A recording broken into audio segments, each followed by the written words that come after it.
Hello and welcome to my channel. So today I'm going to be doing the mid-year book freakout tag, and this is one of my favorite videos to do throughout the year, and I know I haven't been doing a good job of posting this year / updating you on what I've been reading. So I'm really excited to do this video because I can do a huge recap on all the books that I've read so far this year. So at this point I've read exactly 50 books, so I thought it'd be really perfect just to do like a huge recap on everything that I've been doing, and I'm going to share with you as many books as I can in this video. Before we get into the questions, I first want to get into some of the statistics or what I've been reading so far this year. So I was going through all the books that I've currently read, and I was trying to think of different categories that I would find interesting to know. So the first category that I decided to look at was male versus female authors, and as you can see, I read a lot more female authors. So far this year, out of the 50 books that I've read, 24% of them were by men and 76% of them were by women. I feel like in years past, I'm better at balancing this out, and maybe that's something that I should look at doing in the later part of this year, but I just found that stat to be really interesting. So the next one isn't all that surprising. It's going to be fiction versus nonfiction. 62% of the books that I've read this year were fiction, and 38% of them were nonfiction. I feel like that's about right. It's about 50-50. I've been really interested in reading more fiction, so it kind of makes sense why I'm swaying a little bit more in that direction.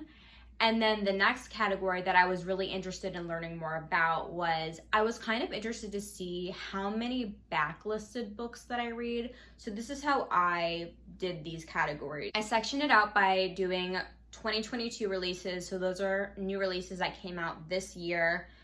Books that are like kind of recent, so anything that was published between 2000 and 2021, and then books that are older, which is anything that was published before the year 2000. So 18% of the books that I've read so far this year came out in 2022. They were new releases. 26% were more modern contemporary books, and then 56% were before 2000. So it looks like I'm getting more into older books, which kind of makes sense because this year I've been reading a lot of classics, and then I've also been really getting into books that were published in different generations, like the 60s, 70s, and 80s. So it kind of makes sense why I skew a little bit older. So the next category that I decided to look at was physical versus audiobooks. So 52% of the books that I read were physical, and then 48% of them were on audio. And then lastly, so if you don't know, my usual goal for every single year is to read more classics and to read longer books, which I categorize as 450 pages and above. So I decided to look at how many long books that I've read this year, and only 8% of the books I've read have been more than 450 pages. 92% of them were less than that. So that's something that I want to work on because I really do want to start reading longer books. So the first question is the best book I've read so far in 2022. This one was a little easy for me because I feel like I found one of my new favorite books of all time, which was Little Woman by Louisa May Alcott. I read this during Christmas time, but I finished it in January this year, and I love this book so much. It's like a warm hug. I love the characters. Yeah, it's one of those books that I want to read over and over and over again, so I'm definitely going to be doing a reread of this book at some point. And then I obviously love the edition that I got, even though it's not the easiest edition to read out of, but I absolutely love Little Woman. If you don't know, it follows 4 sisters during the time of the Civil War, and it's just amazing, and you just follow them as they grow into adulthood. The next question is the best sequel I've read so far in 2022. I don't usually read a lot of sequels, but I did read Anne of Green Gables this year, which I really loved as well. And I got all 8 books in the series, and I'm up to book 3 right now, and that is the book I want to share with you. So it's Anne of the Island by L.M. Montgomery. This is the 3rd book in the Anne of Green Gables series. Of course, I read the second one. I personally think that the 3rd one was better than the second one. So if you're wanting to push through, keep going. But I really loved this book. I feel like Anne kind of comes into herself. There's a little bit more of the romance aspect of the book now that she's more grown up. But I really love this book. I'm kind of nervous to read the fourth one because it's supposed to be one of the worst ones in the series. Haven't started that yet, but my goal is to read all 8 of them. I have the entire series in like these paperback editions, so yeah, Anne of the Island was definitely my favorite sequel. So the next question is a new release you haven't read yet but want to. So I have This Time Tomorrow by Emma Straub on hold as an audiobook from my library. I don't really know what it's about. I think there is some time travel in it, like this 40-year-old who goes back in time, something like that. But this is a fiction book that, obviously it's time travel, it's a fiction book that I'm excited to read. Another book that I'm really excited to read, and I don't even know how I found it, is called No Hard Feelings by Genevieve Novak. This is about like a young girl, like in her 20s and like the dating scene, but it came out. I can't get my hands on it because it's only released in, I believe, New Zealand and Australia, and I have no idea when the American edition is coming out. And I even DM'd the author on Instagram. I was like, do you know when your book is coming out in the US? And she said that she didn't, but I'm definitely going to be reading it once it comes out in the United States. Another book is Left on 10th by Delia Ephron. This is a release that came out this year. It's a memoir, I believe, about a woman whose husband has died, and she's kind of exploring second chances, things like that. I believe Delia Ephron's a pretty famous romance author, the sister of Nora Ephron. I could be totally wrong, but that's kind of what I think this memoir is. I actually have been reading a lot more memoirs this year, which I don't think I'm going to talk about in this video, but I have been reading a lot more memoirs, and I'm excited to read this one. And then, of course, Carrie Soto is Back by Taylor Jenkins Reid. If you don't already know, I made it my mission to finish every single book that Taylor Jenkins Reid has come out with. I have achieved that goal. So her next book, I obviously have to read in order to keep up with everything. I read all her famous books in the previous years, and then I went through her entire backlist. I finished her backlist this year, and then her newest book, I think this one is coming out in August. This is a spin-off of Malibu Rising. I listened to on audio and I really like that book, so I'm excited to give this one a try too. So this one is an exciting one. It's the most anticipated release for the second half of the year. So a book that hasn't come out yet, but I actually have a copy of it, which is so exciting. And it's 100 Other Girls by Imam Harari Kia. I saw this book, of course I saw the New York backdrop, and I was like, I have to read this book. I was so excited. I found it on Goodreads. It's about this girl who lives in New York. She's like an amateur blogger, and I really wanted to get my hands on it, but it obviously hadn't come out yet. I was at my favorite donut shop in New York City, and they have like one of those bookcases where you can take a book off the shelf and keep it. And I saw this book there, and it's an ARC. So obviously the person couldn't sell it, so they probably just left it at the donut shop. And I found it, and I was like, I can't believe I found an ARC of this book. I was so excited. So this one looks more like a lighter read, and it's shorter, so I'm definitely excited to give this one a try, hopefully this coming summer, so keep a lookout for that. So I actually will talk to you about some memoirs. So the next question is the biggest surprise of the year. So Life Will Be the Death of Me and You Too by Chelsea Handler, I read towards the beginning of the year. The reason why this was a surprise to me is because I'm not a Chelsea Handler fan. I never really watched her stuff, but I ended up really, really liking this book because I thought it was a very authentic and raw memoir, and it wasn't like super jokey, even though she has a little bit of comedy in there too because she is a comedian. And then I recently finished the memoir The Lonely Hunter, How the Search for Love is Broken. I really liked this book. I thought it was super interesting. It's about this woman who's in her like early to mid 30s who's trying out the online dating scene. I know I love like the love, relationship, and dating books, and I just thought it was so interesting to kind of be like a fly on the wall to someone else's dating process and kind of being with her on her dates. Super fun if you're single and want someone to relate to on how annoying, you know, dating can be and online dating and all of that. This book was a really, really fun audiobook to listen to. And then randomly this year, I got really into YA books, which before I never read any YA books. That's one of the stats that I wanted to look at this year was YA or children's books versus adult books, and I totally forgot to do that.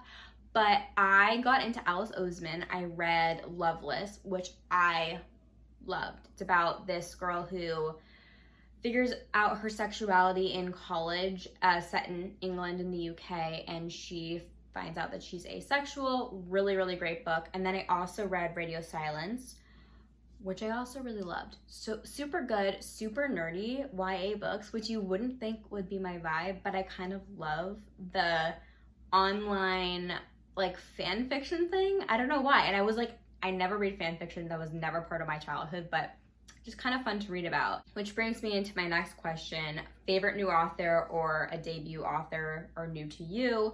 So as I said, Ellen Montgomery, who wrote Anne of Green Gables, I mean, I'm really loving the series. It's really good. One of the most wholesome books that you can possibly read. That's another thing that I've been getting into, not only YA, but specifically children's classics I'm also really liking. And then as I just mentioned, Alice Oseman. I've never read any of their books before. I read Loveless, Radio Silence, and then I also read Heartstopper, which nothing against Heartstopper. I just don't personally love graphic novels, but I've been reading a lot of their books as well. So some of the questions on this list I don't really like and I'm not answering. One of them is my newest fictional crush. Not my vibe of a question. And then another question is a book that made me happy. I just like don't really understand the question because I read to be happy because I like to read, so I don't really get it. One of the other questions though was a book that made you cry, which I don't have like a book that actually made me cry, but I just finished reading In Love by Amy Bloom. I listened to it on audio and wow, that is such a sad memoir. It's basically about, so Amy's husband was diagnosed with early onset Alzheimer's and she decides to, or they both decide together that it's better if he ends his life, you know, by his own choice. And in order to do that, they have to take him overseas because it's not legal in the United States to do that yet. So sad. So crazy sad, but also insanely interesting and like learning about the process and probably very relatable to anyone who's lost a spouse or who has dealt with someone who has Alzheimer's in their family. So that was a really sad book. So because I skipped a couple of questions that I didn't like, I made up one of my own questions, which is books that I'm considering reading this year, meaning they're on my TBR. I don't know if I'll actually get to them, but I've been thinking about them a lot and maybe you can help me decide if I should actually read them. So if you've read any of these books that I'm about to mention and you've liked them, please let me know. The first one is Memoirs of a Geisha by Arthur Golden. This is a really, really famous book. It popped up on my Goodreads and I believe it, yeah. So this book is more than 450 pages. Since I want to get more long books under my belt, I'm trying to find books that kind of fit under that criteria. If you've read this one, please let me know. Another one that I think I might bring on vacation is The Shell Seekers by Rosamund Pilcher. I think this would be kind of like a fun summer read. I believe it's like a multi-generational family story. The next is The Count of Monte Cristo by Alexandre Dumas. I literally just put this on my list because I'm getting really into classics, especially long classics, hence why I love Little Women so much. And I know this is like more of a page turner classic, but I'm also really interested in like romance classics. So Anna Karenina is another book that I've been toying with on whether I should read. I'm just like a little nervous because it wasn't originally written in English, and I feel like those books are a little bit harder to get into than books that were originally written in English, but let me know if you've read either of those books. Also, A Tree Grows in Brooklyn by Betty Smith. This has been on my list for a while just because it's a longer book and set in New York City. I thought it'd be kind of interesting to read. It's also a coming of age story, which is something that I really like in books. And then the last book is Evergreen by Belva Plain. I'm sure none of you have ever heard of this book. I found it and it sounded really interesting. Obviously an older book, and I believe this one is also set in New York City, so I've just considered reading that one as well because it's kind of fun to read books that were really famous for their time, like 60s, 70s, 80s, 90s, that like no one really knows about anymore. Like Eric Siegel had some bestsellers at the time, but like no one ever thinks about him. And I'm kind of into that vibe right now. So if you have any recommendations for older books that are really good and maybe a little bit longer, please let me know. So the next question is the most beautiful book you've purchased or received this year. This is really easy for me because I now have the entire Puffin and Bloom collection. So I'm very excited about that because I've been wanting it for a while. The first one I've already showed you, and that's Little Women. The next, of course, is Anne of Green Gables. These editions are just so beautiful.